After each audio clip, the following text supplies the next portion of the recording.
Hi there, and welcome to our weekly craft, a source for ideas, inspiration, and fun for crafters. I'm Sarah White, Chief Maker at ourdailycraft.com, and today I want to talk about taking yourself on crafty field trips. It's almost the end of summer. My daughter goes back to school a week from today, in fact, and so today we just did a couple of fun little outings, and it got me inspired to think about that's something that we all kind of need as creative fuel, as just something to break up the normal everydayness of life. So yeah, we're going to talk about that. I didn't really bring a project. I brought a project that I want to rip out while we're talking today. I have this homespun little thing panel that I knit like a long time ago. And I have a bunch of other homespun that I was going to make into a blanket with color blocked panels. And I don't know what size needles I used. I don't know how many stitches it is. I mean, I can count and get pretty close to what it was, but I keep trying different needle sizes, and I don't think I'm there yet. So I was going to just rip out this little bit that I was knitting while we're talking.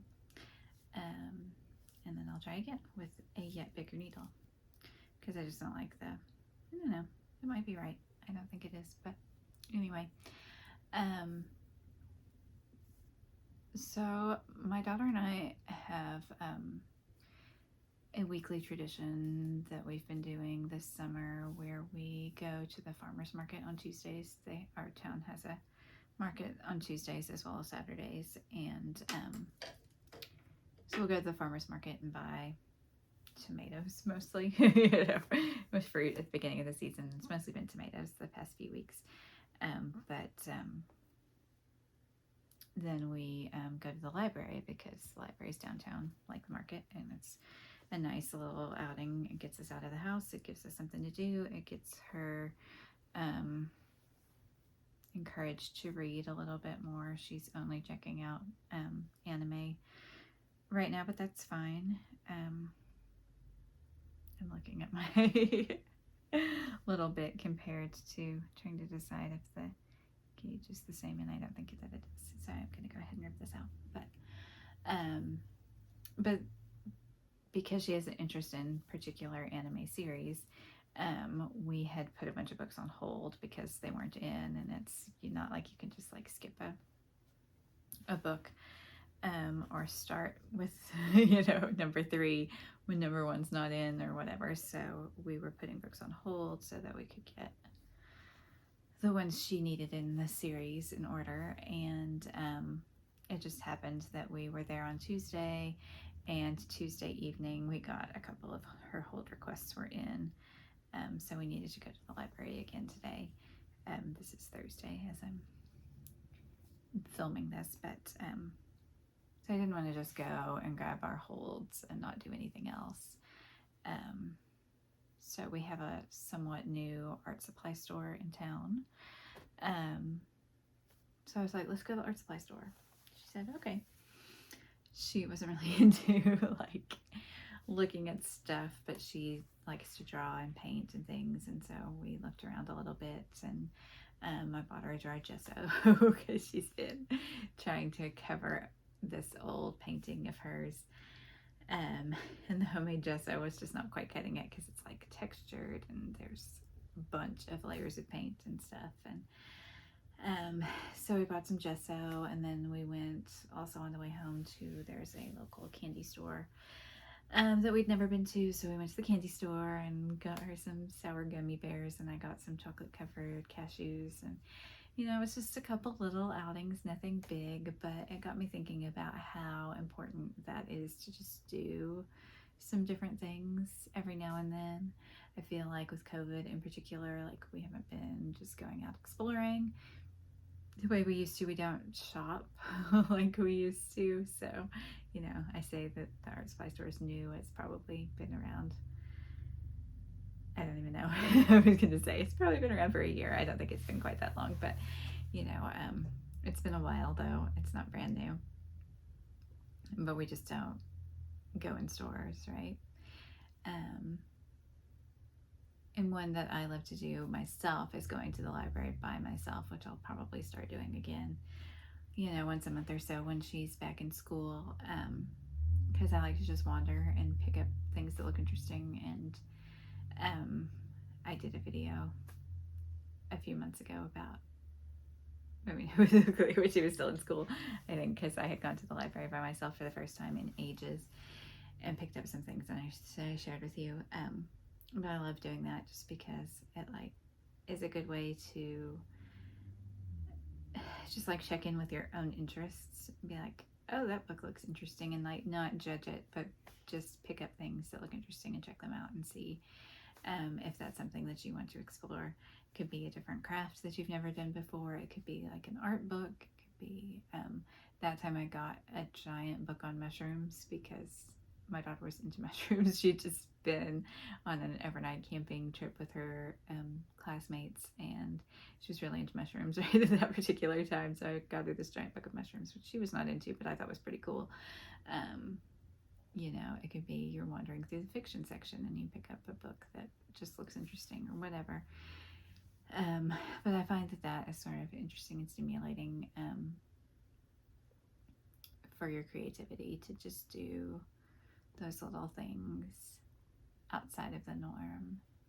And it can be going to a new shop. You don't necessarily have to even buy anything, though. I've always kind of have that when I go into a little local store. I kind of want to buy something just to support them, and because I'm glad that they exist and I want them to continue to exist. But you don't necessarily have to if you don't have that guilt thing of needing to buy things when you go to stores. You can take yourself out for coffee. If the weather is nice where you are, you can grab a to-go coffee and sit somewhere outside. You don't have to be too peoply, and write in your journal or do some sketching or even just do, knitting or cross stitch or whatever. If you have a portable art craft that you like to do, you can do that just outside for a change. You could do that in your backyard. It's about a change of scenery and doing something a little different, and going to a different shop is an easy way to do that. If you have a local museum that you haven't been to in a while, or a park that you haven't visited. Botanical garden is a good one, which we haven't done in a few years either because it's been really hot this summer for one thing, but also just we just haven't done much this summer. And so that's sort of a thing that I'm encouraging myself and you at the same time to think about, if you're out of the house anyway, running errands or whatever, is there something you can do that's a little different to give yourself some kind of new experience that's not what you've been experiencing maybe for the last couple of years when we've been in this routine of staying home, or even if you're not staying home, maybe not going out as much, not exploring your town as much. I don't think that's just me who's still kind of in it's really COVID-y out there and I don't really want to be around other people, and it doesn't even have to be, like I said, you can do art in your backyard, but it doesn't have to be around other people or inside or whatever. Also, I would guess that if you're a crafty, creative, artistic person, you've probably got one of these bookshelves. And I don't know why the bookshelf's out of focus today, but something about how I set up my camera is a little different, I guess, and it's everything, the background is a little, but I'm confident you have books in your house you haven't read, and you have craft books probably in your house that you haven't read, or art books, or the coffee table book that you haven't looked at in years, or whatever, that you can, use the library of your home to find something fun that's different and interesting to you. Read one of your spouse or your kids' books if you have other people in your household, or go diving in your craft closet and find, you might have a kit for a craft that you thought you were going to try that you never have done. I got myself and my mom, Shashiko embroidery. It's Japanese straight stitch embroidery that's often used in visible mending. I got us kits for that for Mother's Day, I think last year.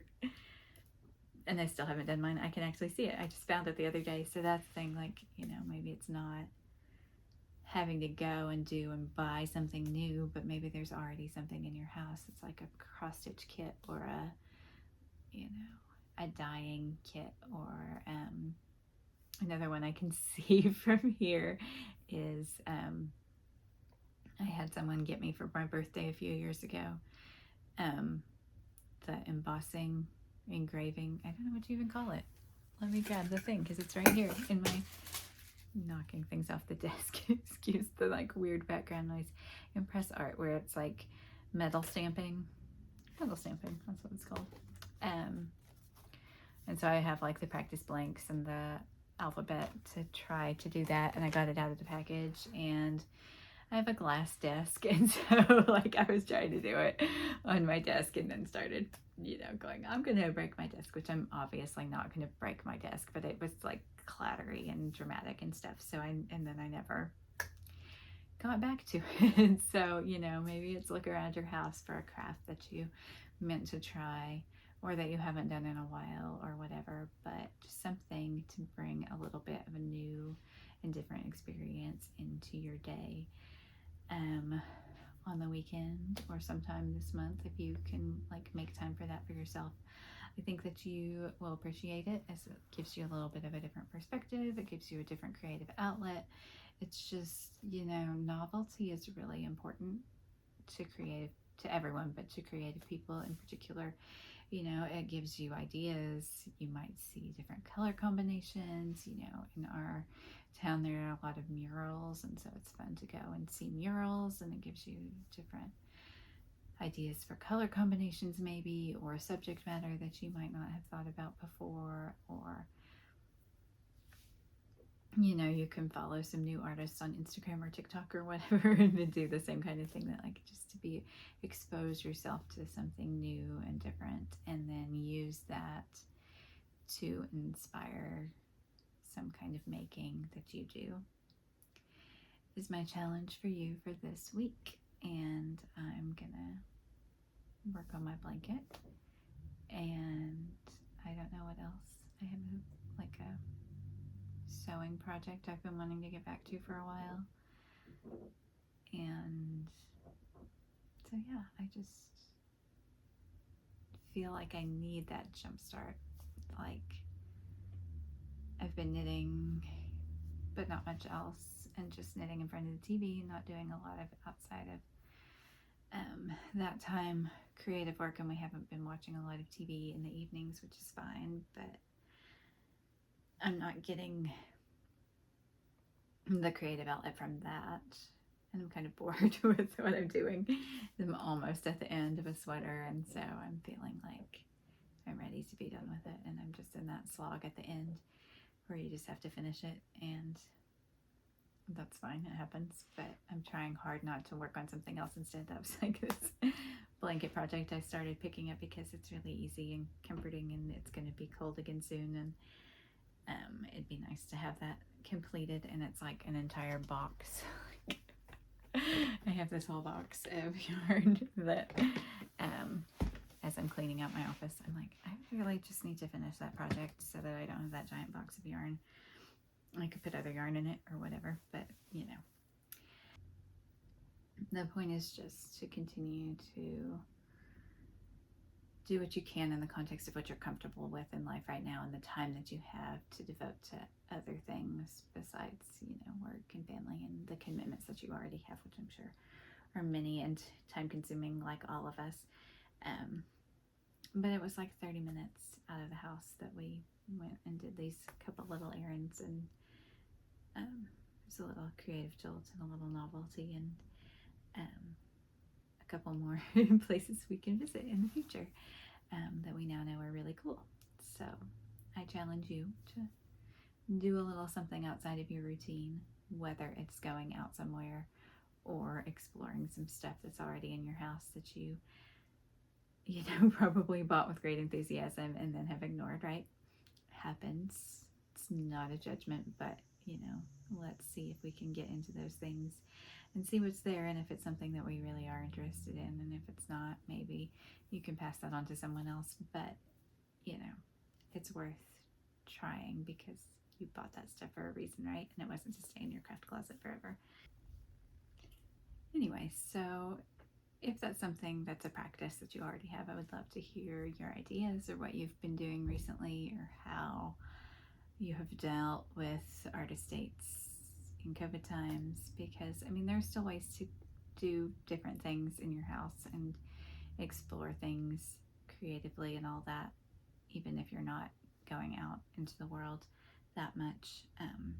And I know that some people have relaxed that homeness, and we have a little bit too, but not that much, because it's COVID-y out there. But anyway, so that all said, I have been reading. I finished You're the Only One I've Told, which is an important book, and I feel like, women probably viscerally know a lot of these kinds of stories, about why people have abortions, and maybe men do too, but so a little bit it feels like, there are a wide variety of stories in the book, and she really tried to cover a lot of ethnic groups, a lot of life situations, people who wanted their child, but they had serious birth defects that would cause them to not be able to live, to people who are just like, it's not the right time for me, or people, there's a lot of the range of reasons that people might choose to have or need to have abortions. And as much as I'm glad that a book like that exists, and that, it's there for people who might not have considered the breadth of those reasons, the truth is still that it doesn't matter why someone would choose to have an abortion, right? It's not our business. But I also get that it's important that people talk about it, and so it shouldn't be, weird to talk about it, or shaming, or that you only tell one person because of whatever feelings you have or think that people will have about your choice. So I do think it's an important book, and it's worth reading if you're interested in that conversation.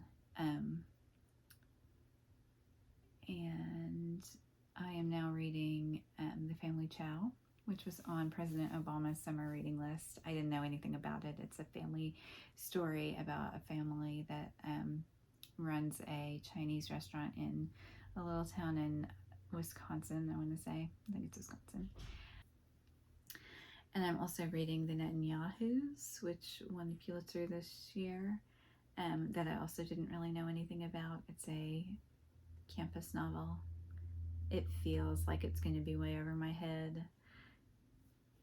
And I know from the little bit that I've read about it and from the cover that it's sort of culminating in a lecture that this Netanyahu, which, yes, it's that Netanyahu family, but it's in the 1950s, that there's this lecture that he gives at this little school in New York, and I don't know, I'm kind of braced for not liking it, but I'm gonna try, because it's my thing. I read all the Pulitzer winners, and so I have to read it right. But here we are. Watching, I have watched 4 episodes of Abbott Elementary. That's my workout show for this week, and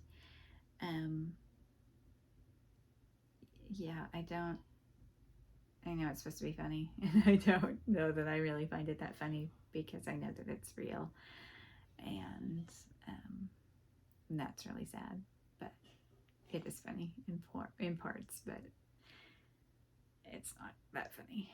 because it's not that far from the reality that a lot of kids and teachers face in public schools in America. So it's hard to laugh, but we try. And we started the latest season of What We Do in the Shadows last night. We are still working on For All Mankind. There's still just like a lot. Reservation Dogs just dropped the second season. If you don't watch Reservation Dogs, I really think you should. It's a sort of comedy drama set in small town Oklahoma, following a set of young adults, teenagers, who live on the reservation and their life experiences and stuff. And it's, again, that mix of funny and serious and a little too true in that too, but it's definitely worth your time.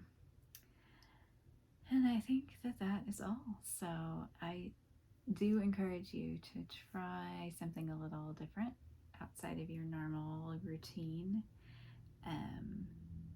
this weekend or next week. Just, it doesn't have to be a big thing. It can be going to the art supply store. It can be, browsing Pinterest if you haven't done that in a while, or finding an art kit, or starting a new project, or just something to shake things up a little bit, because I feel like, and maybe it's the beginning of school coming on, but I feel like I need a little change. Maybe you need a little change. If you have thoughts on that, I would love to hear them, and I would love to know what kind of creative adventures you're taking yourself on.